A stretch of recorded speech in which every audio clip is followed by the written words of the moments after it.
আসসালামু আলাইকুম রহমতুল্লাহি বারাকাতুহু। গত পরশু রাতে একটা বেশ ইন্টারেস্টিং ব্যাপার ঘটছে।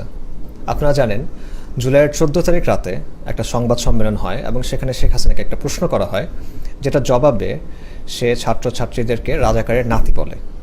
স্বাভাবিকভাবেই এরপর ছাত্ররা প্রচণ্ডভাবে রিয়্যাক্ট করে এবং হলগুলোতে, ক্যাম্পাসগুলোতে, বিশেষ করে ঢাকা ইউনিভার্সিটি ক্যাম্পাসে মিছিল হয় এবং সেই মিছিলের মূল স্লোগান ছিল, তুমি কে আমি কে, রাজাকার রাজাকার।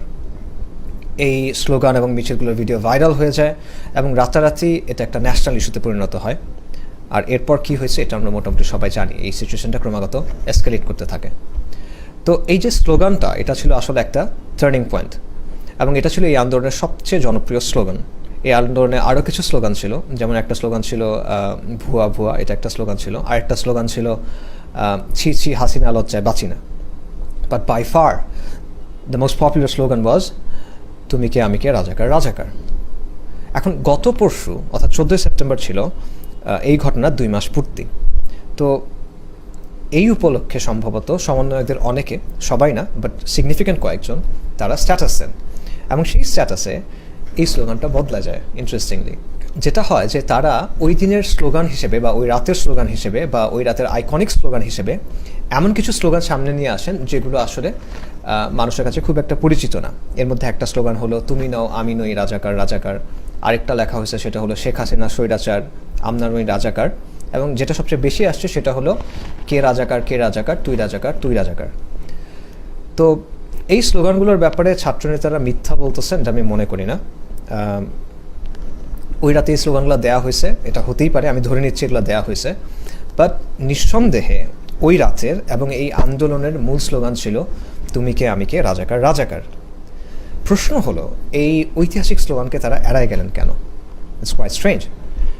তো এটার বিভিন্ন ব্যাখ্যা দেওয়া হচ্ছে। কেউ কেউ বলতেছেন যে এই স্লোগানগুলো তো আন্দোলনের সময় দেওয়া হয়েছে, তাই এগুলো সামনে আনলে সমস্যা কি, কোনো একটা স্লোগানকে আঁকড়ায় ধরে রাখতে হবে, আমাদের কোনো কথা নাই।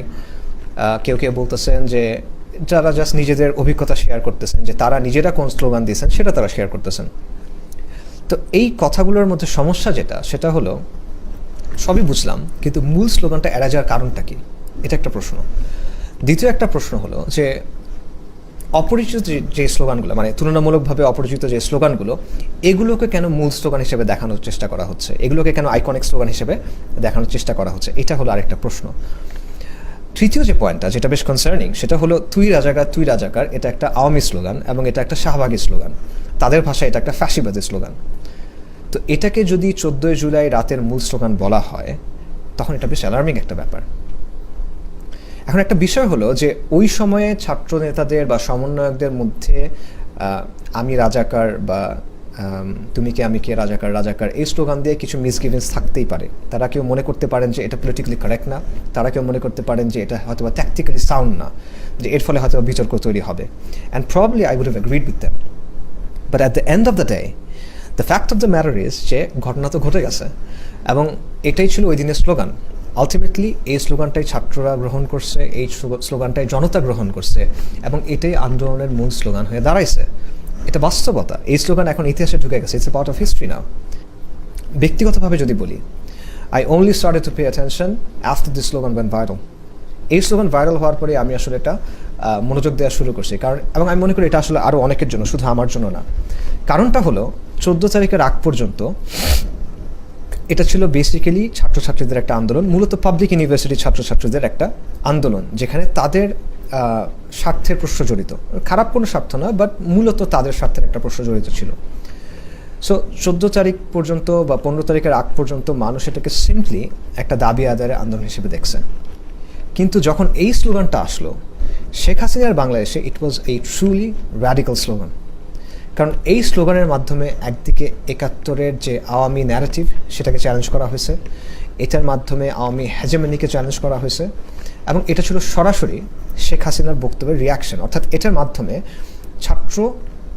ছাত্ররা এবং শেখ হাসিনা ইমপ্লিসিটলি, সিম্বলিক্যালি সামনাসামনি চলে আসছিল।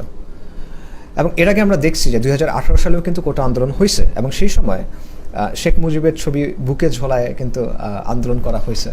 তো কোন জায়গায় 18 এবং 24 ডিফারেন্ট ছিল? বড় একটা ডিফারেন্স ছিল এটা যে এখানে হাসিনা বন্দনা হয় নাই, এখানে মুজিব বন্দনা হয় নাই, এবং শুরু থেকে এখানে আসলে ব্যক্তি হাসিনা, স্বৈরাচারী হাসিনা এই বিষয়গুলো প্রতিবাদের কেন্দ্র হয়ে উঠছিল। কাজেই একাত্তরের চেতনা না থাকা, একাত্তরের চেতনার প্রতি মানে একাত্তরের আওয়ামী চেতনার প্রতি, মুজিববাদী চেতনার প্রতি, হাসিনার ব্যাপারে শাহবাগী ন্যারেটিভের বিরুদ্ধে একটা চ্যালেঞ্জ, একটা ডিফায়েন্স এই স্লোগানে ফুটে উঠছিল। সেই সাথে ছাত্রদের এই যে স্বতঃস্ফূর্ত প্রতিবাদ, তাদের এই যে মিছিল, তাদের এই রিয়াকশনারি বা রেবেলিয়াস যে স্পিরিট, এটা ইনফেকশাস ছিল, এটা পুরো সমাজকে নাড়া দিছিল। আর তারপর যা হয়েছে সেটা ইতিহাস। এরপর আন্দোলন ক্রমাগত এসকালেট করছে এবং আলহামদুলিল্লাহ 5ই আগস্ট শেখ হাসিনার পতন হয়েছে। কাজে লাইক ইট অর নট, জুলাইয়ের আন্দোলনে এই স্লোগান একটা ক্রুশাল রোল প্লে করছে এবং এটা ইতিহাসের অবিচ্ছেদ্য অংশ হয়ে গেছে। কাজেই মাত্র 2 মাসের মাথায় যখন এই স্লোগানটাকে ভুলে যাওয়া হয় বা এটাকে অলমোস্ট শাহবাগী একটা স্লোগান দিয়ে রিপ্লেস করার চেষ্টা করা হয়, তখন ব্যাপারটা সিগনিফিক্যান্ট হয়ে দাঁড়ায়। ওই রাতে অন্য অনেক স্লোগান ছিল বা সমন্বয়কদের অনেকে এই স্লোগানটা দেন নাই, তাদের এটার ব্যাপারে আপত্তি ছিল, এটা হতেই পারে, there is nothing wrong with that, এটা কমপ্লিটলি অলরাইট। কিন্তু যখন 14 তারিখ রাতের কথা আসবে, আপনি যখন ইতিহাসের কথা বলবেন, ওই রাতের কথা বলবেন, ওই রাতের স্লোগানের কথা বলবেন, তখন অবশ্যই এই স্লোগানটা আসতে হবে। এটাকে যদি আপনি এড়ায় যাওয়ার চেষ্টা করেন, যেটা হয়েছে, অথবা এখানে যদি আপনি এটার বদলে অন্য কিছুকে ওই রাতের আইকনিক স্লোগান হিসেবে এস্টাবলিশ করার চেষ্টা করেন, যেটা হয়েছে, তখন সমস্যা তৈরি হয়। এটা লাইং বাই অমিশন হিসেবে দেখা যেতে পারে। আর যদি একেবারে হালকা করে বলি তাহলে বলতে হবে এটা রিভিশনিজম। তো এই ব্যাপারটা আসলে কেন ঘটলো? এটা কি কোইন্সিডেন্স নাকি এটা কোঅর্ডিনেটেড?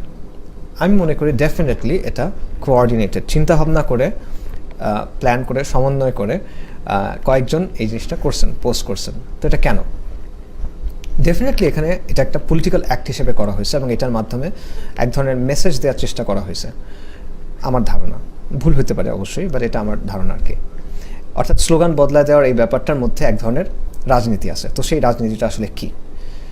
একটা অবভিয়াস উত্তর হলো, এখানে জামাতের সাথে, বাংলাদেশ জামাতে ইসলামের সাথে দূরত্ব দেখানোর একটা ব্যাপার থাকতে পারে।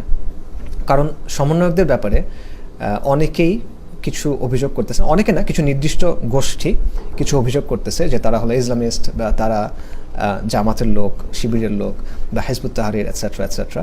তো এগুলো ক্লিয়ারলি ভুল প্রপাগ্যান্ডা, এটা আমরা সবাই বুঝি। বাট ইন্ডিয়া, আওয়ামী ঘরানা, শাহবাগী ঘরানা, এই ধরনের লোকজন এই কথাগুলো বলতেছে।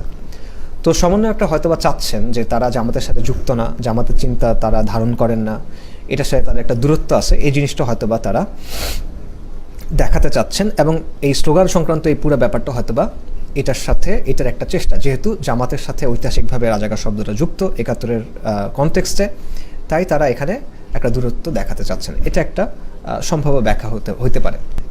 এই ব্যাপারে একজন সমন্বয়ক তার ফেসবুক পোস্টে কিছুটা লিখছেনও, এবং তার বেসিক্যালি তার বক্তব্য হলো যে তিনি এই স্লোগানকে ওন করেন না, তিনি এটাকে প্রবলেমেটিক মনে করেন, এবং তিনি মনে করেন যে হাসিনার পতনের পর এই স্লোগান থাকা উচিত না, এবং এর মাধ্যমে তিনি জামাতকে লেজিটিমেসি দিতে চান না। অর্থাৎ এখানে কনসার্নটা জামাতের লেজিটিমেসি একটা কনসার্ন হইতে পারে, এটা একটা দিক। আরেকটা কারণ হইতে পারে, সম্ভাব্য কারণ, সেটা হলো যে বাংলাদেশের যে সুশীল, প্রগতিশীল এলিট ক্লাসটা আছে, তারা এই স্লোগানটা আসলে ভালোভাবে নেয় নাই, তখনও নেয় নাই, এখনও নেয় নাই, এবং তাদের মধ্যে এই স্লোগানটা নিয়ে একটা অস্বস্তি আছে।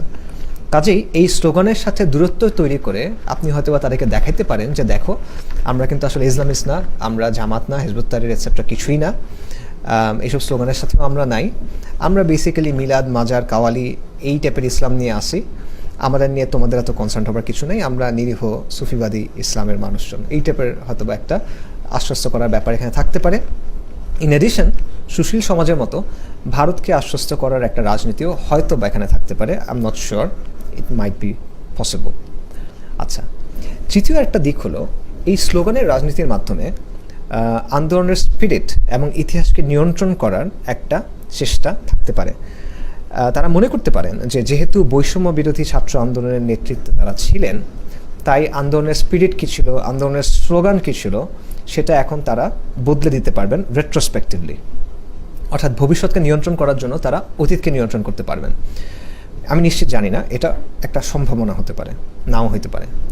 কিন্তু যদি হয়ে থাকে তাহলে এই চেষ্টা আসলে সফল হয় নাই, বরং ব্যাপকভাবে ব্যাকফায়ার করছে।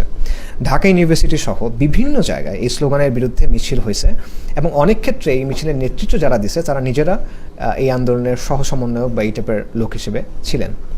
তো এগুলো থেকে যেটা স্পষ্ট হয় সেটা হলো 1972 সালে শেখ মুজিবুর আওয়ামী লীগ কী করছিল, তারা 71-এর পুরো প্রজেক্টটাকে বা পুরো 71টাকে একটা মুজিববাদী বয়ানের মধ্যে নিয়ে ফেলছিল। সেটা তার বেসিক্যালি তারা 71কে হাইজ্যাক করছিল। তো এই এপিসোডটা প্রুভ করে যে 24-এর ক্ষেত্রে এটা আসলে করা যাবে না এবং এটা করতে দেয়া হবে না, বরং যারাই এটা করতে যাবে তাদের অবস্থান নড়বড় হয়ে যাবে। জুলাই আন্দোলন ছিল একটা ম্যাস আপরাইজিং। 16-17 জুলাইয়ের পর এটা ঢাকা ইউনিভার্সিটি বা পাবলিক ইউনিভার্সিটির কোনো আন্দোলন আর ছিল না। 18-19 তারিখে যদি প্রাইভেট ইউনিভার্সিটির স্টুডেন্টরা রাস্তায় না নামে, স্কুল কলেজের ছাত্ররা রাস্তায় না নামে, তাহলে কিন্তু আন্দোলন শেষ হয়ে যায়। কারফিউয়ের সময় প্রান্তিক এবং ভাসমান যে জনগোষ্ঠী তারা যদি রাজপথ দখল করে না রাখে, তাহলে কিন্তু আন্দোলন থেমে যায়। যাত্রাবাড়ি, শনির আখড়া, উত্তরা, বসিলার যে রেজিস্ট্যান্স, এটা ছাড়া কিন্তু আন্দোলন সফল হয় না। এবং বিভিন্ন রাজনৈতিক দলের লোকজন, মাদ্রাসার স্টুডেন্টরা এবং সব ঘরানার মানুষের সাপোর্ট এবং অংশগ্রহণ ছাড়া এই আন্দোলন কিন্তু কোনোভাবেই আসলে সফল হইতে পারত না। যে 17, 18, 19 জুলাই এর পর থেকে আন্দোলনের আসলে কোনো সেন্ট্রাল কমান্ড ওইভাবে ছিল বলে আমার কাছে মনে হয় না। একটা জায়গা থেকে বিবৃতি আসছে, কর্মসূচির ঘোষণা হয়েছে, এগুলো অবশ্যই সত্য এবং এটা আমরা অবশ্যই স্বীকার করি, এই ক্রেডিটকে কেউ অস্বীকার করতেছে না। কিন্তু আসলে এমন কোনো একক নেতৃত্ব ছিল না যারা জনগণকে সংগঠিত করছে, যারা জনগণকে উদ্বুদ্ধ করে রাজপথে নিয়ে গেছে এবং রাজপথে আন্দোলন সংগ্রামের নেতৃত্ব দিছে। কোনো ভ্যানগার্ড পার্টির নেতৃত্বে কিন্তু এই আন্দোলন হয় নাই। ইনফ্যাক্ট যারা রাস্তায় মোবিলাইজড হয়েছে তারা কিন্তু সমন্বয়কদের নিজস্ব জনশক্তি না, বিশেষ করে 17, 18, 19 এরপর থেকে। এবং আমরা জানি যে পুরো 1 মাসের যে আন্দোলন, এটাতে কিন্তু ঢাকা ইউনিভার্সিটিতে একজনও প্রাণ হারান নাই, যেখানে যাত্রাবাড়িতে একদিনেই আপনি দেখবেন যে কয়েক ডজনের বেশি মানুষ জান কোরবানি করতে হয়েছে। তো এটা জনমানুষের আন্দোলন ছিল। কাজেই যখন এই আন্দোলনটাকে ইতিহাসকে বদলায় দিয়ে বা ইতিহাসকে রিভিশন করে ক্রেডিটটা কোনো একটা দিকে নেওয়ার আপনি চেষ্টা করতেছেন, তখন মানুষ নেগেটিভলি রিয়্যাক্ট করতেছে এবং করবে, স্বাভাবিক। এই কারণেই মানুষ মাস্টার মাইন্ড বলেন বা স্লোগান বদলের ব্যাপার বলেন, এইগুলো আসলে ভালোভাবে নিচ্ছে না এবং সামনেও নিবে না। বরং এই কাজগুলোর ফলে যেটা হবে যে ছাত্ররা বা ছাত্র নেতারা জনবিচ্ছিন্ন হয়ে পড়ার একটা আশঙ্কা থাকবে। এই স্লোগান দিয়ে পুরো ব্যাপারটা আমি মনে করি যে এটা একটা ম্যাসিভ ব্লান্ডার ছিল এবং এটা ছিল একটা কমপ্লিট মিসরিডিং অফ দ্য সিচুয়েশন। মানুষের পালস বুঝতে এখানে একেবারেই ব্যর্থতা দেখা গেছে এবং এটা যদি, এই বুদ্ধিটা যদি বাইরের থেকে কেউ দিয়ে থাকে, সে আসলে ওনাদের ক্ষতি করছে। আর যদি এটা তাদের নিজেদের ডিসিশন হয়ে থাকে, তাহলে আমি সিনসিয়ারলি মনে করি যে ওনাদের যে থিঙ্কিং এবং তাদের যে ডিসিশন মেকিং প্রসেস, এটা নিয়ে আরও সতর্ক হওয়া দরকার বা এখানে হয়তো আরেকটু রিভিউ দরকার আছে। একটা কথা আমি আগে বলছি, আবারও বলি, সেটা হলো জুলাই আন্দোলনের মূল শক্তি ছিল মানুষ। আর মানুষ ছাত্রনেতাদের সমর্থন দিছে কারণ মানুষ মনে করছে তারা দাগহীন, তাদের মধ্যে রাজনীতিবিদদের উপরে যে দাগগুলো আছে সেটা তাদের মধ্যে নাই, তাদের ব্যক্তি স্বার্থের কোনো ব্যাপার এখানে ওইভাবে ছিল না। কিন্তু বর্তমানে এই যে বিষয়গুলো আসতেছে, এগুলো কিন্তু তাদের ব্যাপারে যে পাবলিক পারসেপশন, সেটাকে নেগেটিভভাবে ইম্প্যাক্ট করতেছে এবং এই বিষয়গুলো তাদেরকে জনবিচ্ছিন্ন করতে পারে। তারপরে আমি মনে করি যে যতগুলো বিতর্ক হয়েছে, এই সব কিছুর পরও জনগণ, সামগ্রিকভাবে জনগণ ইনক্লুডিং মি, ছাত্রনেতাদের সাফল্য চায়, তাদের অবদান স্বীকার করে। কিন্তু মনে হচ্ছে ছাত্রনেতারা সম্ভবত ডিপ স্টেট, সাংস্কৃতিক জমিদার, সুশীল সমাজ, এদেরকে অ্যাপিস করার চেষ্টা করতেছেন। কিন্তু এই জনবিচ্ছিন্ন সুশীল সমাজকে অ্যাপিস করার চেষ্টা করে আলটিমেটলি আসলে খুব একটা লাভ হবে না। এই এলিটরা, এই ডিপ স্টেট আলটিমেটলি তাদেরকে ব্যবহার করবে, কিন্তু মানুষ তাদের সাথে থাকবে।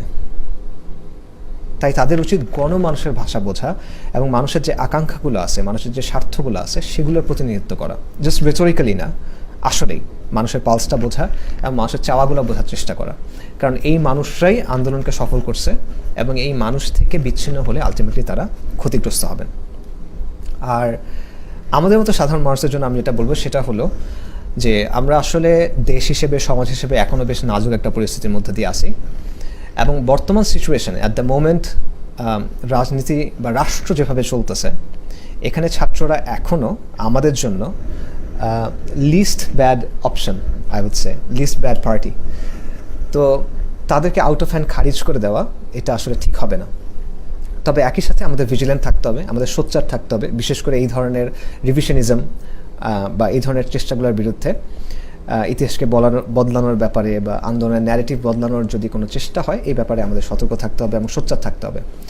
একই সাথে আমাদেরকে আসলে গণমানুষের শক্তির যে ব্যাপারটা, এটা মাথায় রাখতে হবে। গণমানুষের শক্তি, রাজপথের শক্তি, এগুলো আসলে এমন একটা বাস্তবতা যেটা আসলে কেউ উপেক্ষা করতে পারে না। কিন্তু আমরা নিজেরা এই শক্তিকে ভুলে যাই এবং আমরা নিজেদের শক্তি সম্পর্কে আসলে বেখবর হয়ে যাই। এবং এই শক্তিকে আমরা ভুলে যাই বলেই খুনি হাসিনা 16 বছর ধরে আমাদেরকে এভাবে নির্যাতন করতে পারছিল। তাই গণমানুষ এবং রাজপথের এই শক্তির কথা আমরা যেন মনে রাখি এবং আমরা যেন এটা মাথায় রাখি যে আলটিমেটলি ইনসাফ বলেন, অধিকার বলেন, এগুলো আসলে কেউ প্লেটে সাজায় দেয় না, এগুলো আদায় করে নিতে হয়।